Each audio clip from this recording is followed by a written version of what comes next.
का नाम है মোহনবাগান। অসাধারণ কামব্যাক মোহনবাগানের। আগেই বলেছিলাম, আগের ভিডিওটি বলেছিলাম যে জামশেদপুর যদি ভেবে থাকে যে ম্যাচটি ড্র করে পর ফাইনালে পৌঁছে যাব, সেই কাজটা জামশেদপুরের পক্ষে অতটাই সহজ হবে না। তো সেটাই হলো। জামশেদপুর ভেবেছিল যে ম্যাচটা ডিফেন্ড করে পর ফাইনালে চলে যাব। খালিদ জামিল সেভাবেই প্ল্যানিং করে এসেছিল। কিন্তু একটা টিম, একটা দল কতক্ষণ ডিফেন্স করবে? ডিফেন্স করতে করতে তো কিছু না কিছু ভুল হবে কি? আর সেই ভুলটাই হয়েছে প্রণয় হালদারের, যেখানে একটা বক্সের ভেতরে হ্যান্ডবল হয়ে যায় এবং সেই হ্যান্ডবলে জেসন কামিন্স একটা খুব সুন্দর গোল করে সমতায় ফেরায়। অ্যাটাকিং মনোভাব নিয়ে জামশেদপুর খেলেইনি, যা পুরো চাপ সৃষ্টি করেছিল মোহনবাগান জামশেদপুরের উপরে।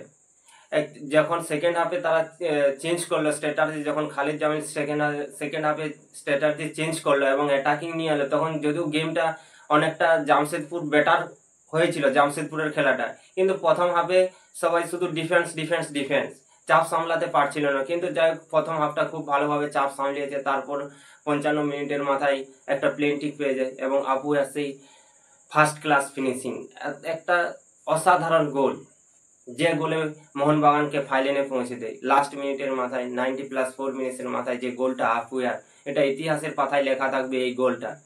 খুব সুন্দর একটা গোল করেছে আপুয়ার। পর ফাইনালিস্ট পেয়ে গেছি বেঙ্গালোর এফসি ও মোহনবাগান সুপার জায়ান্ট।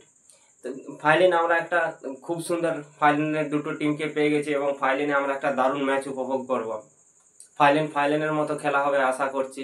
কিন্তু আজকের ম্যাচটা পুরো জামশেদপুর যদি কিছুটা অ্যাটাকিং মনোভাব নিয়ে খেলতো, তাহলে হয়তো এত তাড়াতাড়ি হার হতো না জামশেদপুরের। হয়তো আবার 30 মিনিট খেলতে হতো যদি কিছুটা হলেও অ্যাটাকিং মনোভাব নিয়ে খেলতো। কিন্তু না, অ্যাটাকিং মনোভাব নিয়ে জামশেদপুর খেলেইনি।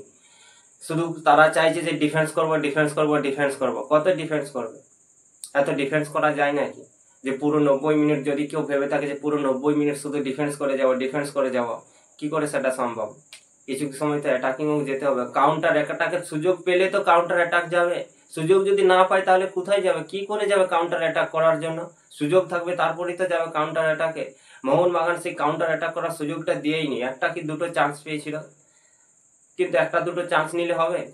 অত বড় একটা গেমে একটা দুটো চান্স নিলে হবে? একটু বেশি করে চান্স নিতে হবে। তবে গিয়ে যদি একটা গোল হয়ে যেত তাহলে গেম আরো জমে যেত। কিন্তু 2-0 লিড পায় মোহনবাগান এবং মোহনবাগান একটা অসাধারণ কামব্যাক করে ফাইনালে পৌঁছে যায় এবং তারা পরপর 3বার ফাইনাল খেলছে। এইটা নিয়ে পরপর তারা 3বার ফাইনাল খেলছে মোহনবাগান। অসাধারণ একটা যে মোহনবাগানের চিন্তা ভাবনা। দিমিত্র বলেই দিয়েছিল, জেমি ম্যাকলারেন বলেছিল যে আমাদের ডিএনএতে কোনো ড্র নেই, যা আছে উইন আছে উইন আছে। তো জামশেদপুরকে একটা অসাধারণ জবাব দিয়েছে।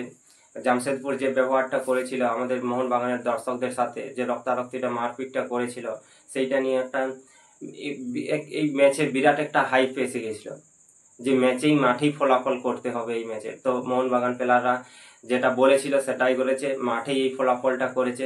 ভালো, এটা দেখে ভালো লাগলো। তো আমরা ফাইনালে পৌঁছে গেছে ওইদিকে বেঙ্গালোর এফসি এবং মোহনবাগান সুপার জায়ান্ট। তো দুটো দারুণ টিম পৌঁছে গেছে বেঙ্গালোরের, আর মোহনবাগান ফাইনালে পৌঁছে গেছে 2024-25 ফাইনালে পৌঁছে গেছে।